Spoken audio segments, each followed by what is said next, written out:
जी की जुबान पर आया है भगवान राम का नाम, लेकिन किस रूप में आया है ये अब धीरे धीरे सबको पता चलने लगा है। पता चलना भी इसलिए चाहिए कि ये कोई पहली बार नहीं है। जीतन राम मांझी इससे पहले भी भगवान राम को लेकर के कई बार टिप्पणियां कर चुके हैं और कई लोग जो कि भगवान राम में आस्था रखते हैं, उन्हें फॉलो करते हैं, उनके आदर्शों पर चलते हैं, अपने बच्चों को सिखाते हैं और पीढ़ियों को उनके पथ पर चलने के लिए प्रेरित करते हैं। उन सभी की भावनाओं को उन्होंने ताक पर रख दिया और अपनी बात कह दी और उन्हें ऐसा लगता है कि उन्होंने जो कहा वो अंतिम लाइन है। ऐसा नहीं होता। भगवान का अपमान करके किस तरह की राजनीति हो रही है, जिन्हें हम मानते हैं, जिन्हें हम पूछते आ रहे हैं। आखिर क्या हो गया जीतन राम मांझी को? मुख्यमंत्री जब तक थे तब तक कोई ऐसी बात नहीं होती थी, उसके बाद पार्टी बनाई तब कुछ नहीं कहा, लेकिन उसके बाद धीरे धीरे जैसे जैसे उम्र होती जा रही है सीधा एकदम भगवान पर निशाना है। इसके पीछे क्या चल रहा है? क्या सिर्फ खाली पॉलिटिक्स है? किसी जाति विशेष को अपने पाले में करने के लिए यह चीज चल रही है, या अगड़ा पिछड़ा की राजनीति को ये और भी आग दे रहे हैं? साबित क्या करना चाहते हैं ये जीतन राम मांझी से अच्छा कोई नहीं बता सकता। लेकिन आप जब जब इस तरह की बात कहते हैं तो उन लोगों की नजर में आप गिरते चले जाते हैं जो भगवान राम को मानते हैं। तो आज क्या कहा है महोदय ने, जरा इसे गौर फरमाइए। हम समझते हैं कि राम से कर्म कांड में ज्यादा रावण का चरित्र बनता है। राम कभी गुर्बत में होते थे तो इनके लिए अलौकिक कुछ सेवाएं आती थी और रावण के लिए कुछ नहीं आता था। तो कहने का मेरा मतलब है कि है तो दोनों काल्पनिक, लेकिन कल्पना में ही रावण को वो लोग नीचा दिखलाते हैं, लेकिन कर्म के आधार पर हम मानते हैं कि राम से ज्यादा रावण कर्मकांडी। राम मांझी एक ऐसी एजेंसी के तौर पर काम कर रहे हैं जो सर्टिफिकेट बांटते हैं। उनका दिया हुआ सर्टिफिकेट अंतिम सर्टिफिकेट होता है। वो किसी को भगवान बना सकते हैं, किसी को काल्पनिक बता सकते हैं, किसी को इंसान और किसी को जानवर, और खुद को राजनेता और कभी कभी मुख्यमंत्री और कभी कभी तो प्रधानमंत्री। ये जो सर्टिफिकेट बांटना किसी फायदे के लिए, ये ठीक नहीं है। इसी पर आज की चर्चा होनी है। धनंजय गिरी प्रवक्ता बीजेपी से हमारे साथ हैं, राजेश पांडे राष्ट्रीय प्रधान महासचिव हम पार्टी के हमारे साथ हैं, शक्ति यादव प्रवक्ता आरजेडी से हमारे साथ हैं, डॉक्टर संजय कुमार को हमने बुला भेजा है, राजनीतिक विश्लेषक हैं, वो भी आज इस डिबेट में शामिल होंगे। लेकिन हम आपको बताएं कि एक सुर से आरजेडी ने भी, बीजेपी ने, जेडीयू ने, सबने इस बयान की आलोचना की है। ऐसा नहीं होना चाहिए, क्योंकि आप जरा पिछले पन्नों पर जाएंगे तो आप जो उदारता है, जो हिंदुत्व की बात करते हैं, सनातन की बात करते हैं, उस उदारता को भांप पाएंगे, जान पाएंगे। हमें जरा बताइए राजेश पांडे जी, क्यों ऐसा सर्टिफिकेट बांटा जा रहा है? जीतन राम मांझी बीच बीच में पॉलिटिक्स करें ना, ये सीधे भगवान पर पहुंच जाते हैं, आस्था पर पहुंच जाते हैं। देखिए विवेक जी, ऐसा है, सबसे पहले तो सबको नमस्कार करते हैं और ऐसी कोई बात नहीं है।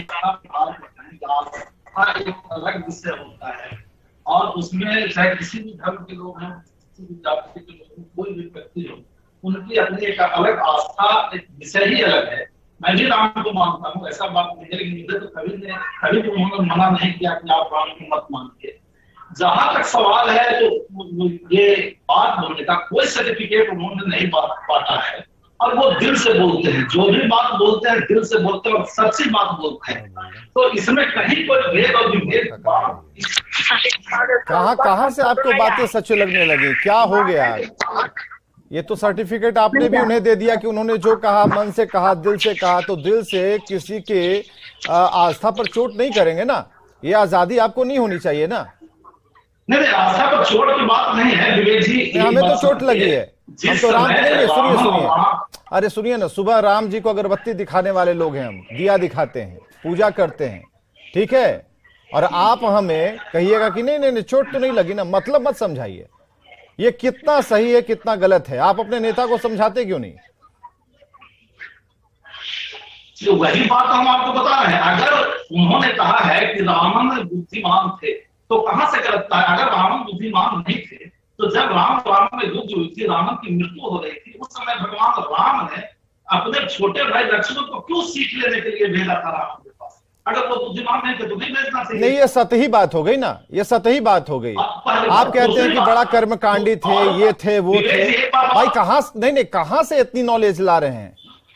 रामभद्राचार्य जी जो इनका रिसर्च, नहीं, संत रामभद्राचार्य जी, महामंडलेश्वर, ये तमाम लोग जो हैं, ये तमाम जो लोग हैं, तो इसका मतलब ये भ्रम फैला रहे हैं।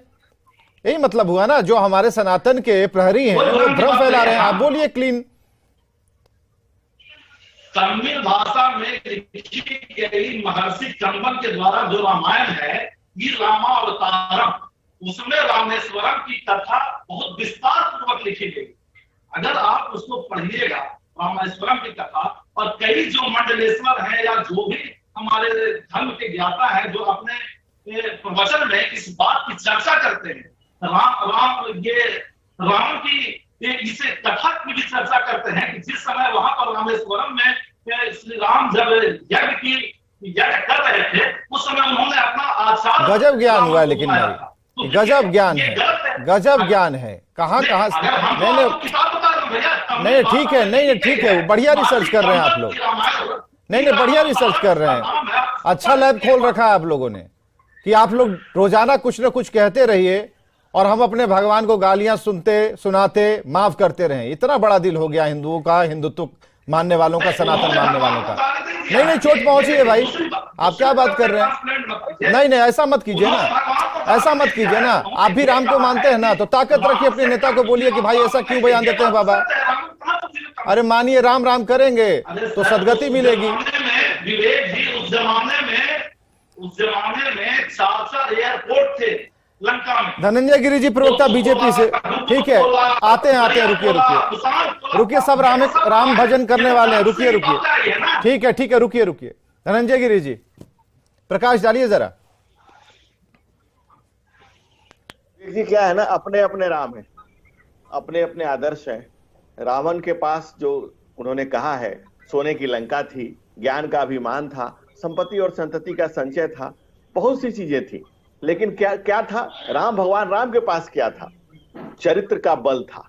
इसलिए रामचरित्र मानस लिखा बाबा तुलसी ने, और राम के चरित्र पर पूरी धरा पर सूर्योदय से सूर्यास्त के बीच सबसे अधिक बार उच्चारण करने वाला शब्द राम है। राम इस देश की आस्था, आस, विश्वास, उम्मीद, संबल, बल, जीवन की आशा और चेतना और प्रेरणा के केंद्र में है। इस देश के दलित, शोषित, वंचित, पीड़ितों के मन में भगवान राम है। सबरी से लेकर केवट के राम है। और आज देश के दलित, वंचित, शोषित, पीड़ितों ने अपने नाम के आगे या पीछे राम लगाया। जीवन राम मांझी के जीवन की सार्थकता ही यही है कि उनके नाम में राम लगा हुआ है। नहीं तो अगर राम उनके पीछे नहीं लगा होता तो बाकी कहने की बात नहीं, बाकी आप सब लोग समझ रहे हैं। कहने के मतलब, सबसे बड़ी बात उठा करके देखिए तो इस देश में सुबह राम राम करते हैं और जीवन की यात्रा हमारी राममय है, पूरा जीवन ही राममय है। और जीवन का अंत भी जब होता है तो यही कहा जाता है कि राम नाम सत्य है। आप जीतन राम मांझी ने जिस कंटेक्स्ट में कहा है, अगर भक्त पहलवान है तो भगवान हनुमान है। अगर संपत्ति और संतति और किसी तरह से सोने की स्वर्णमयी लंका की, अगर संतोषम परम सुखम की उनकी अभिलाषा है, जीतन राम मांझी के जीवन का एक ही सत्य है कि संतोषम परम सुखम। हम लोग, बाबा तुलसी ने रामायण में लिखा है, जी संपदा रावण ही शिव दिए दसमात, तो ही संपदा विभीषण ही सकुच दिए रघुनाथ। रघुनाथ भगवान राम इस देश में आस्था, प्रेरणा, चेतना, हर चीज के केंद्र में भगवान राम है। राम के दूसरे धर्मावलंबियों ने, इस्लाम को भी मानने वाले लोगों ने लिखा है कि है राम के वजूद पे हिंदुस्तान को नाज अहले नजर समझते हैं, उनको इमाम हिंद। और शमसी मिनाई ने तो लिखा है कि राम पे बोलूं मेरी हैसियत नहीं है, तुलसी ने वाल्मीकि ने छोड़ा नहीं है कुछ, और ऐसा भी कोई खास कलम्बर नहीं हूं मैं, लेकिन इस वतन मिट्टी से बाहर नहीं हूं मैं। जो भी इस मिट्टी से मोहब्बत करता है, जो भी इस मिट्टी से स्नेह रखता है, भारत और भारतीयता को जीता है, वो राममय है, रामत्व है। राम एक ऐसा शब्द ही नहीं, एक मंत्र है, एक महामंत्र है। इस देश में जो गुंजायमान शब्द है वो राम है। इलाज क्या है? काल से चला आ रहा शब्द। धनंजय गिरी जी, इलाज क्या है? देखिए, इलाज तो समाज को ही करना है, और समाज ही इसका जवाब देता है। समाज ही सही समय पर सही चीजों का जवाब दे देता है। जो लोग इस तरह की बातें कर रहे हैं, देखिए वो कहते हैं ना कि आप गोरखपुर के एक शायर ने लिखा है कि बहुत आसानी से मशहूर किया मैंने अपने बड़े शख्स को गाली दे करके। तो ये ट्रेंड में चल गया है, अलग अलग पार्टियां अलग अलग समय पर अलग अलग शगुफे उठा रही हैं और भगवान राम पे अटैक कर रही हैं। और सबसे बड़ा बात है, हिंदू सहिष्णु है। सहिष्णु का मतलब क्या है कि कोई भी कुछ कह देगा। ठीक है, इस देश में समाज को समझना पड़ेगा, सोचना राजेश पड़ेगा, पांडे जी जानना जरा पड़ेगा, धैर्य जागरूक होना रखिएगा। पड़ेगा। राजेश पांडे जी धैर्य रखिएगा, आपकी आवाज कुछ ठीक नहीं आ रही है, आप दूर बैठे हैं और यही दिक्कत होती है जब हम तकनीक के ऊपर पूरी तरह से निर्भर हो जाते हैं तो कभी कभी ऐसे झटके लगते हैं। तो अभी आपकी आवाज ठीक नहीं आ रही है, हम कोशिश कर रहे हैं, हमारी पूरी टीम लगी हुई है ताकि आपकी आवाज हम तक पहुंचे। शक्ति सिंह यादव जी, आज दिन में जब हमारे सहयोगी उन तक गए तो शक्ति सिंह यादव जी ने कहा कि नहीं, बिल्कुल गलत है, ऐसा नहीं होना चाहिए। शक्ति सिंह यादव की भी बात हम सुनते हैं कि भगवान का अपमान करने से क्या नाम हो जाएगा। शक्ति सिंह यादव जी, जरा अपनी प्रतिक्रिया एक बार फिर से रिपीट कीजिए और इस संदर्भ को जरा हमें बताइए कि आखिर इसके पीछे जो पॉलिटिक्स है वो क्या है। अगर आपको समझ में आ रहा है तो बताइए, नहीं तो फिर हम डॉक्टर संजय कुमार के पास जाएंगे। विवेक, एक बात मैंने शुरू में भी कहा था और पहले भी कहा और पुनः दोहरा रहा हूं, इस देश के संस्कृति के प्रतीक हैं राम। और हमने आप ही के चैनल पर कहा था कि राम सर्वत्र हैं, सर्वज्ञ हैं, सब में हैं, हम में हैं, आप में हैं, खड़े खम में हैं। उस पर किसी प्रकार की टिप्पणी कतई उचित भी नहीं है, स्वीकार योग्य भी नहीं है, क्योंकि अगर हम भावनाओं को आहत करते हैं तो कहीं न कहीं हम अलग थलग दिखते हैं। और प्रभु को मानने वाले लोग कि व्यक्तिगत अपनी इच्छा क्या है, नास्तिक हैं, आस्तिक हैं, वह उन पे निर्भर करता है। लेकिन एक लाइन है कि जाकी रही भावना जैसी, अप्रभु मूरत दिखी तन तैसी। अब उनकी क्या भावना है, किस रूप में देखते हैं, कोई निशाचर के रूप में देख लिया, तो ऐसी भावनाओं को रखने वाले लोगों के साथ कितने कदम चलना चाहिए, क्योंकि आप तो पूजा पाठ करने वाले आदमी हैं। शक्ति सिंह यादव जी, हमें जरा ये बताइए, ऐसे व्यक्ति जिनके दिमाग में हर 4 महीने पर, 1 महीने पर, 2 महीने पर इस तरह का ये महाविलाप चला आता है और उस उद्गार को सामने रख देते हैं, पता नहीं चलता, तो हमें जरा ये बताइए कितने दिन चलेंगे ऐसे साथ में। देखिए, एक बात जान लीजिए, पूरी दुनिया के अंदर में हर धर्म को मानने वाले लोग और कई ऐसे इस देश में लोग हैं जो आस्था रखते हैं, कोई आस्था नहीं रखते हैं, कोई आस्तिक है, कोई नास्तिक है। देखिए, संविधान कहता है कि हम सभी धर्मों का आदर करें और किसी धर्म पर, किसी प्रकार के मानने वाले लोगों पर कोई टिप्पणी की जाना उचित नहीं है। वो बिल्कुल हम समझते हैं कि उसकी जितनी भी भर्त्सना की जाए कम है। लेकिन एक बात हमने शुरू में भी कहा और आज कहता हूं, हो सकता है किन्हीं लोगों को पीड़ा लगे, मानव द्वारा रचित रचना अगर मानव मूल्यों को विखंडित करता है प्रथम दृष्टया में, वह व्याख्या का विषय हो सकता है, वह अलग विषय है। लेकिन भगवान राम तो सर्वत्र हैं, सर्वज्ञ हैं, उनके जो आदर्श हैं, उनके जो चित्रण हैं चरित्र का, वो तो सबको स्वीकार ही नहीं है, वो अंगीकार करके अपने जीवन को आगे बढ़ाते हैं। बिल्कुल, उनकी सादगी, उनकी सहजता, उनकी समरसता, उनकी सार्वभौमता, सब कुछ जिसमें निहित हो वो सिर्फ ईश्वर में ही होता है। सर्वगुण संपन्न सिर्फ ईश्वर होते हैं। तो फिर सवाल शक्ति सिंह यादव जी ये है कि समझाएगा कौन उन्हें? देखिए, इस देश में किसी को कौन समझाएगा, और कई दलों में, इवन भाजपा के अंदर भी कई कहिएगा तो कई पंक्तियां मैं उठाकर रख दूं कई लोगों का।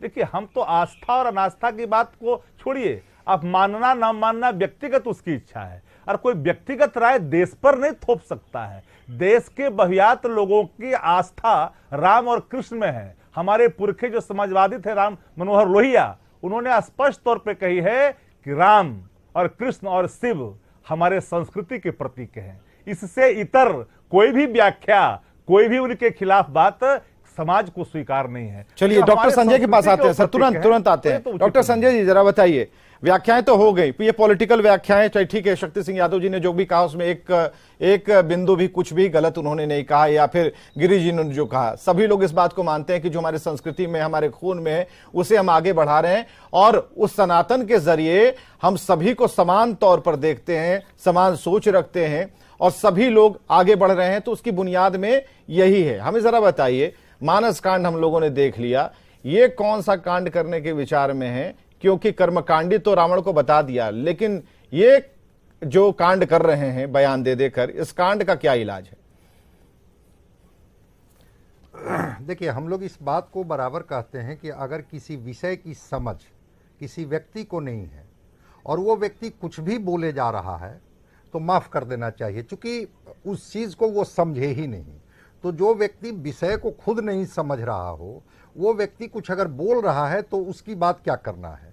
पहले अब कर्म संजय जी यहाँ रोकेंगे। ये पॉलिटिकल सेलिब्रिटी हैं। अगर कोई एक आम आदमी ने कहा होता, इन्हें पूरी दुनिया जानती है जीतन राम मांझी कौन है, बिहार के पूर्व मुख्यमंत्री हैं।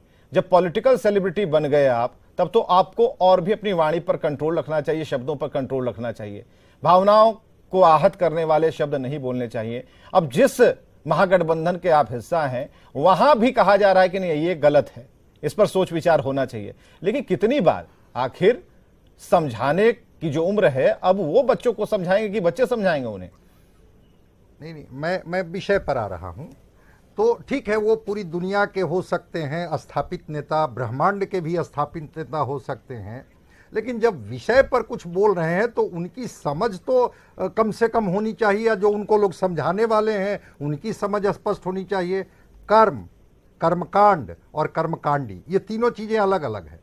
कर्मकांड क्या है भाई? जो विश्वास करता है उन शास्त्रों में, जिसका अध्ययन करता है और उस कर्म कांड के अनुसार जब वो आचरण करता है या उसके अनुसार ईश्वर की इबादत करता है कि दुनिया के सारे सुख सुविधा हमारे हिस्से में हो, वो व्यक्ति कर्मकांडी है। बिल्कुल कर्मकांडी है रावण। रावण कर्मकांडी नहीं है, इससे कौन इनकार कर सकता है भाई? हाँ, कर्मकांडी था रावण, लेकिन रावण का कर्म राम के कर्म से अच्छा है, ये कौन कह देगा? राम का चरित्र रावण के चरित्र से खराब था, ये कैसे कोई व्याख्या कर देगा भाई? वही तो मैं नहीं समझ पा रहा हूं कि शब्दों की समझ और व्याख्या। उसके बाद रावण कौन है भाई? तो रावण ब्राह्मण है, पुलत्स्य ऋषि का नाती है। वहां पर वो एक ब्राह्मण है, उसको आप कह रहे हैं कि वो श्रेष्ठ है, वो तत्वज्ञानी है। और दूसरी तरफ आप कह रहे हैं कि तिलक, राहुल सांस्कृत्यायन, इन लोगों ने जब कहा कि राम काल्पनिक है तो नहीं, वो तो सही है भाई। आप अपने आप में एक दूसरे का कंट्राडिक्शन कर रहे हैं। राम अगर काल्पनिक हैं तो रावण भी काल्पनिक है, और राम और रावण दोनों का चरित्र अगर काल्पनिक है, ठीक है, वो महाकाव्य के पात्र ही हैं। तो इसका आधार क्या है आपके पास कि राम का त्याग, राम का कर्म, राम का चरित्र रावण के कर्म, रावण के त्याग और रावण के चरित्र से खराब है? ये तुलना का कोई आधार तो है आपके पास? और अगर आधार है तो बिल्कुल उसकी व्याख्या कीजिए कि कहाँ कर्म में आप पाते हैं कि राम का कर्म रावण के कर्म से खराब था। ठीक है संजय जी, यहाँ पर पॉलिटिकल व्याख्या होनी जरूरी है। इसके पीछे का संदर्भ क्या है? ये तो हो गया उनका अपना ज्ञान, वो जो ग्राम में है, लेकिन हमें जरा बताइए इसके पीछे जो पॉलिटिकल किलोग्राम है वो क्या कहता है? पॉलिटिकल किलोग्राम यही है कि कोई ऐसा बयान दीजिए जिससे समाज को आप बांटिए, अगड़ा में बांटिए, पिछड़ा में बांटिए। मनुस्मृति की वो चर्चा कर रहे थे ना भाई, कब तक उस 500 वर्ष पहले के कालखंड को पकड़ के वर्तमान का 21वीं सदी का नौजवान जो पूरी दुनिया को गूगल से लेकर के और दुनिया के हर चीज़ों को जो है वो पकड़ रहा है, और आप उसी कर्मकांड में, उसी जाति में, उसी ब्राह्मणवादी व्यवस्था में, उसी मनुवादी व्यवस्था में जाकर के अटके हुए हैं। चूंकि मुद्दे पर आपको भागना है और आपको समाज को बांट करके उनकी कुंठा को जागृत करना है। कुछ कहना राजेश पांडे जी? समाज है, ये पॉलिटिकल व्याख्या हो रही है। डॉक्टर संजय कुमार पॉलिटिकल व्याख्या कर रहे हैं ना? नहीं, देखिए, पॉलिटिकल व्याख्या कोई अपने हिसाब से चाहे जो करे, लेकिन एक बात सत्य है। सबसे पहले तो हम संजय जी को ये बताना चाहेंगे कि उन्होंने जो बोला है उसमें यह स्पष्ट किया है कि राम अगर काल्पनिक है तो रावण भी काल्पनिक। कहीं वो ये नहीं कहे कि राम काल्पनिक है और रावण का सिर्फ बहुत। अब आप हमें समझा दीजिए, वक्त की कमी है, अब आप हमें समझा दीजिए अभी क्यों बोला भाई? सवेरे उठे, नाश्ता पानी किया, घूमने निकले, सैर सपाटा, योगा के बाद अभी क्यों बोला? आज का दिन क्यों बोला? क्या जरूरत थी? और भी मुद्दे थे ना सरकार को। नहीं, सुनिए ना, नहीं, उसी राम चरित्र सरकार को आप आगाह करते हैं ना बराबर कि भाई ये काम नहीं हुआ, वो काम नहीं हुआ, ये मुद्दे बचे रह गए। तो हमें जरा ये बताइए ये कितना जरूरी मुद्दा है? उसी रामचरितमानस की एक पंक्ति है, उसी रामचरितमानस की एक पंक्ति है कि चलत दशानन डोलत अग्नि, नहीं, गुजारिश है आप, नहीं, गुजारिश है, पार्टी में आप अच्छा कद रखते हैं, हम पार्टी में, तो जरा समझाइएगा आप। बाकी शक्ति सिंह यादव जी समझाएंगे, कुछ गिरी जी समझाएंगे, डॉक्टर संजय भी समझाएंगे, और सब लोग बताएंगे कि ऐसा बयान मत दीजिए। हम लोग भी आहत होते हैं भाई, जब अगरबत्ती जलाते हैं तो जीतन राम मांझी सामने नजर आते हैं, तो कम से कम ऐसा। हाँ, चलिए, बहुत बहुत शुक्रिया, बहुत बहुत शुक्रिया आप लोगों का। भगवान का अपमान करने से नाम नहीं होगा, बदनामी होगी। और अगर भावनाएं आहत हुई हैं, आप कुछ भी मत बोलिए। आप पॉलिटिकल सेलिब्रिटी, आप कुछ भी एक आम ही आदमी हैं, क्या जरूरत है बोलने की। हाँ, कहीं मुद्दे, जिन मुद्दों से सरकार भाग रही है और आपका दल भाग रहा है, तो आप पकड़िए कि हाँ भाई यहां गलती है।